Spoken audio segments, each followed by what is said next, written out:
জুলাই আন্দোলনের সম্মুখ সারির যোদ্ধা ইনকলাব মঞ্চের মুখপাত্র শরীফ উসমান হাদির রুহের মাগফিরাত কামনায় ইনকলাব সংসদের উদ্যোগে জানাজা অনুষ্ঠিত হয়েছে। শনিবার ২০ ডিসেম্বর বাদ জোহর বিশ্বনাথ উপজেলা পরিষদের মাঠে এ গায়বানা জানাজা অনুষ্ঠিত হয়। এ জানাজায় দলমত নির্বিশেষে সকল শ্রেণী ও পেশার মানুষ এতে অংশগ্রহণ করেন।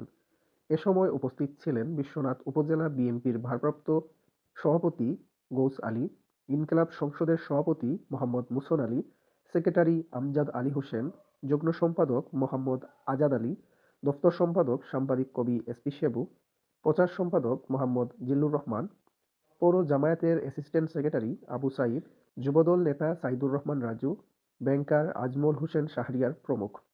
গায়েবানা জানাজা নামাজে ইমামতি করেন হাফিজ সাইদুর রহমান।